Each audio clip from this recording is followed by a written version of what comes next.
Hello everybody, welcome back to the Bad Bookers Wrestling Podcast. My name is Jack and today we have got a SmackDown live review. It's been a pretty good week of wrestling. If you ask me, it's been a pretty good week. We kicked off SmackDown Live with this contract signing between Daniel Bryan and Kofi Kingston. Daniel Bryan was already in the ring alongside Rowan, Shane and Stephanie McMahon, and Shane and Stephanie were really putting over Kofi, saying how, you know, he's waited 11 years for this and all that. We look back at times when he debuted, when he won the IC belt, when he's won the United States belt.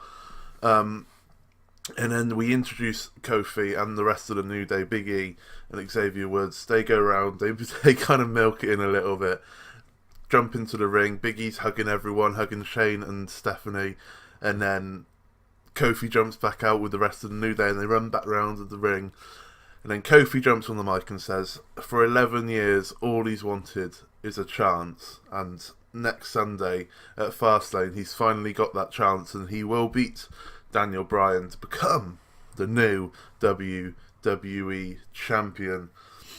Shane McMahon then asks Daniel Bryan to sign the contract, which he does. They then pass it over to Kofi Kingston, but before he could get pen to paper, Vince McMahon comes out and he goes, in these 11 years, I've appreciated everything you've done, Kofi. You've been a prize asset to the company, and everyone loves you, basically. But then he goes on to say, all the fans want to see box office matches when it comes to WrestleMania season, and that's why I'm replacing you, Kofi. And everyone's like, what? He's replacing Kofi?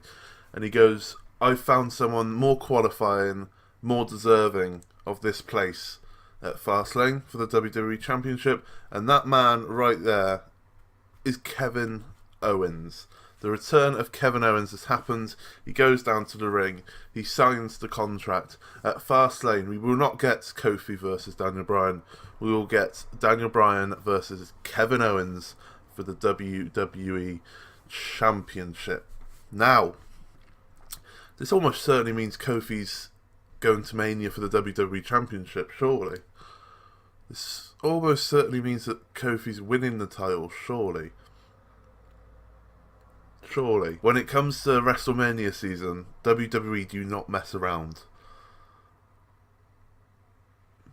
I think there's going to be a lot of babyface wins when it comes to WrestleMania. We then come back from a commercial break and the Bar are coming down to the ring. The scheduled match was Cesaro versus Johnny Gargano, which we don't get for whatever reason. Whether that's Tommaso Ciampa wasn't cleared, and Tommaso Ciampa and Sheamus were integral parts to this match on the outside. Not too sure. But we get another return, ladies and gentlemen.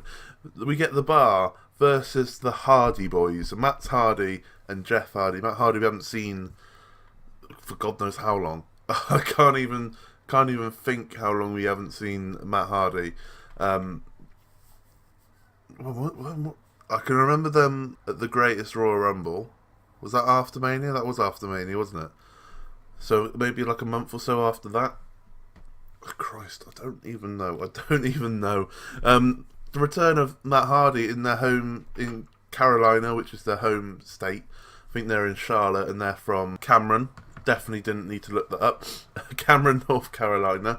And yeah, it was just a standard tag team match between the Bar and the Hardy Boys. A match we've seen several times when they first came back to the WWE. And it was a decent enough match. Obviously the crowds are hot, being hometown boys kind of thing. And the Hardys picked up the win. Jeff Hardy picking up the pinfall over Sheamus with a Swanton Bomb. It was a fun match, if you will. Nothing more to say here. Welcome back, Matt Hardy, and apparently they've both signed 1-year extensions on their contracts, so that's good news.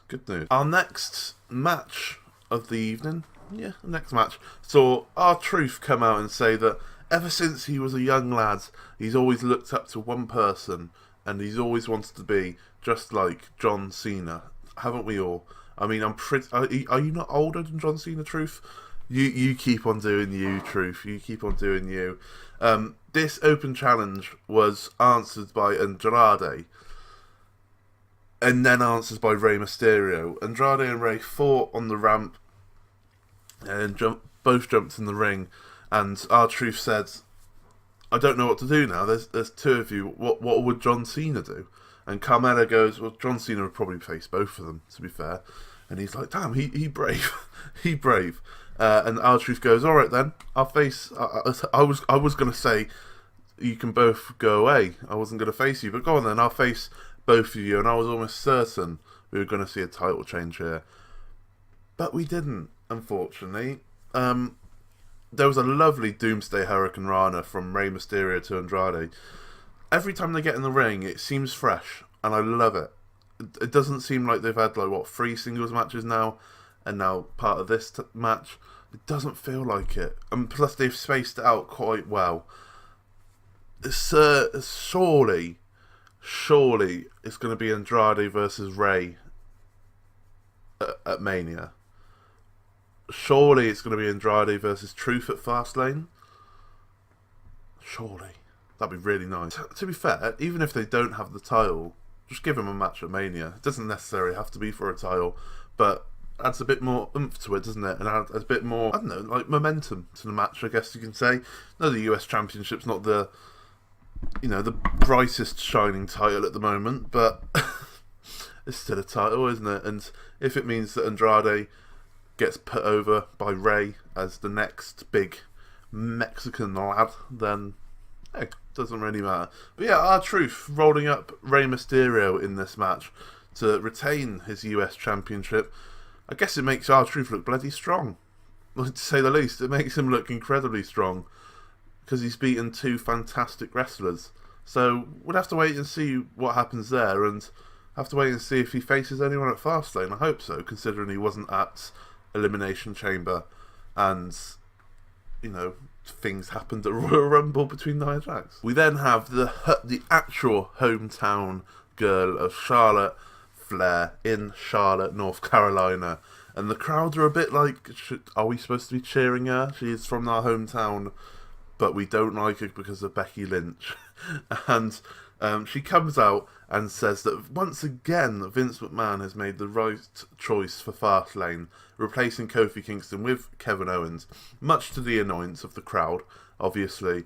And it reminded Charlotte of when Vince McMahon chose her to replace Becky Lynch for her WrestleMania match. And she's not surprised by any of this. She is the gold standard. She is the main event when it comes to the women's division, so she was not surprised whatsoever. And then she goes on about the events of last night on Raw and says that she would never lay down the title in the middle of the ring, just like Ronda Rousey did on Raw. She would never do that. She would never disrespect it. She held that belt with pride when she had it, and she knows why Ronda did it, and she knows why Becky Lynch doesn't want to face her without a weapon. It's because both Ronda and Becky fear the Queen, and that neither of them want to face the Queen at WrestleMania. And that is why next Monday on Raw, Charlotte Flair is going to go there, and she fully expects Vince McMahon to once again make the right decision and put the Raw Women's Championship around her waist. Charlotte, heel Charlotte, is quite possibly one of the best heel characters ever. Not surprising, she is a Flair. We then have our final 2 matches of the evening, both tag team matches. The first one, Ricochet and Aleister Black versus Rusev and Shinsuke Nakamura. Obviously, both Rusev and Shinsuke get the jobber entrance because, they're not doing anything nowadays. It was a decent matchup between the 4 wrestlers. I didn't know I wanted to see Aleister Black versus Shinsuke. Never even had that matchup in my mind. But they both got similar styles, and they're both really good. So that matchup was pretty cool when it lasted. The end of the match saw Nakamura going for his Kinshasa, his trusted Kinshasa, but when he was running up to hit the knee onto Aleister Black managed to turn quick enough to hit the Black Mass on Nakamura, rendering Nakamura unconscious, picking up the 1-2-3 on the former United States champion. Once again, NXT lads go over on the TV show. Cool. Our main event of the evening, like I said, another tag team match, was Kofi Kingston and Kevin Owens versus Daniel Bryan and Rowan. Earlier on in the night, after the whole shenanigans with Kevin Owens coming back and whatnot, he went up to Shane and Stephanie and said, look, I know it's a surprise, I know you didn't have anything to do with it, I'm happy with the opportunity that I've been given, I wasn't going to turn it down, but I want to tag with the man that deserves it as much as I do, that man being Kofi Kingston, and I want to face Daniel Bryan and Rowan. And Shane and Stephanie were like, we'll think about it, and it finally got made. The main event, Kofi Kingston, Kevin Owens and Daniel Bryan and Rowan. Kevin Owens did not look at all like he was injured. How long has he been off? 6, 8 months, something like that, maybe even longer. I'm not even sure. Didn't look like he's missed a day. He was doing suicide dives. He was running with.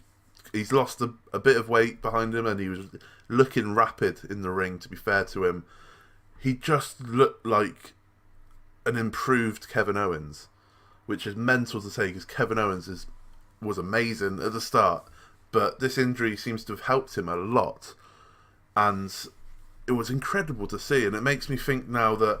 Yeah, Kevin Owens versus Daniel Bryan at Fastlane should be an absolutely incredible match. I would rather have that match at Fastlane than that match at Mania, I think, because it would have been weird for Kevin Owens just to come back just to win the belt at Mania. But if it means that at Mania we might see a triple threat between Daniel Bryan, Kevin Owens and Kofi Kingston, then that's just going to be even better. It's just going to be even better. We'll have to wait and see what happens on that one. But the ending of the match saw Kevin Owens so nearly pinning Daniel Bryan after a pop-up powerbomb, and Daniel Bryan managing to kick out at 2.9. I thought it was over. I was getting ready for 205 Live, and Daniel Bryan kicks out.